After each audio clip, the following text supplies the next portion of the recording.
painted, painless learning.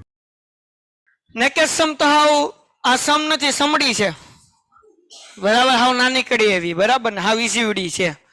ત્રિકોણ ABC આ ઉપર દેખાય જો, આ એ બી સી ઉપરનું સમોસું અને ડીબીસી નીચેનું સમોસું.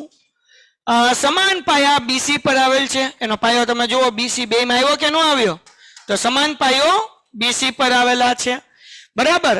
આવેલા ખાલી નહીં, સમાન પાયા બીસી પર આવેલા કેવા ત્રિકોણ છે? સમ દ્વિબાજુ ત્રિકોણ છે. મતલબ આ ત્રિકોણની આ બાજુ અને આ બાજુ સરખી, આ ત્રિકોણની આ બાજુ અને આ બાજુ સરખી. સમજાઈ ગયું? હાલો, તો શું સાબિત કરવાનું છે? સાબિત કરો કે ખૂણો એ બીડી, એ બીડી એટલે કે આવડો આ ખૂણો, અને ખૂણો એસીડી આ બે સરખા છે એવું સાબિત કરવાનું છે. કેમ કરશું? બહુ હેલું ભાઈ. હાલો જાગો, અહીંયા ધ્યાન રાખો. પેલા આપણે નીચેનું સમોસું લઈએ. નીચેનું સમોસાનું નામ શું છે ભાઈ? ડી. એ કેમ ભાલી ગયો ભાઈ? નીચેના સમોસાનું નામ શું છે?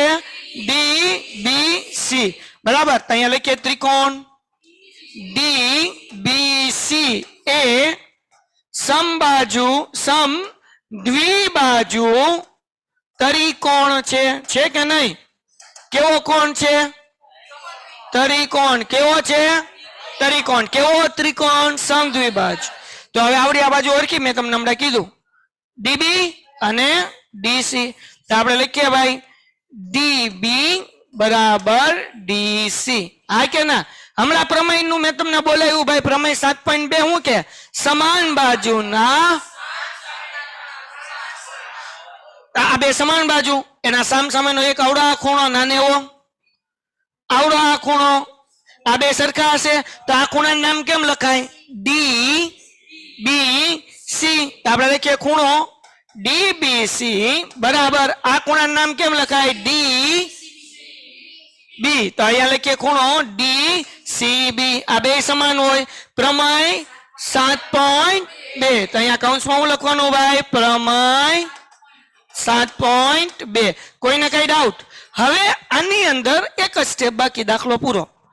આવડા ખૂણાની અંદર આવડો આ ખૂણો ઉમેરી દો એટલે આખો ખૂણો થઈ જાય.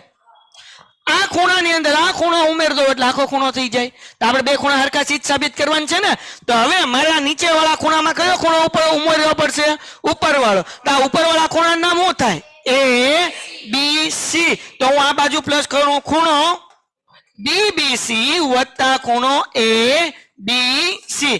કેમ? તો કે આવડો આ ખૂણો ને આવડો આ ખૂણો હરખો હોવાના. ઉભા રહો, હજી એક વાક્ય આપણે વધારી દઈએ. આ આપણે કર્યું કોના માટે કર્યું ભાઈ? નીચેના ત્રિકોણ માટે કર્યું. હવે ઉપરના ત્રિકોણમાં જે ઉપરના ત્રિકોણ નામ શું છે? એ. તો લખીએ ત્રિકોણ. ધ્યાન રાખો, આની જેમ જ લખવાનું છે. ત્રિકોણ એ બી સી એ કેવો ત્રિકોણ છે ભાઈ? સમ દ્વિબાજુ ત્રિકોણ છે. હા કે ના? આને હું કહું છું પરિણામ નંબર. હવે પરિણામ 2 મેળવી નાખીએ. હાલો જાગોશ ને બધાય. તો પરિણામ 2 મેળવવા માટે આપણે સમદ્વિબાજુ ત્રિકોણ લીધો. આ ત્રિકોણમાં કઈ બે બાજુ હરખી? હે? એ બી અને મને અવાજ જોવે, કઈ બે બાજુ? તો આપણે લખીએ ભાઈ એ બી બરાબર એસી. હવે આ બે બાજુ હામાં સોરી બે બાજુ સરખી, તેના ખૂણા. તો આવડો આ ખૂણો અને આવડો આ ખૂણો સમાન થાય તો આ ખૂણાનું નામ શું લખાય? એ બી સી. તો આપણે લખીએ ખૂણો એ બી સી બરાબર આ ખૂણાનું નામ કેમ લખાય? એ. આ તો લખીએ ખૂણો એ સી બી. આને આપણે લખશું પ્રમેય 7.2. આને કહી દઈએ પરિણામ. તો પરિણામ 1 અને 2 ને ઉમેરી દઈએ. તો હું લખું છું પરિણામ, દાખલો પૂરો. પરિણામ 1 અને 2 ને ઉમેરતા. તો શું કરવાનું ભાઈ?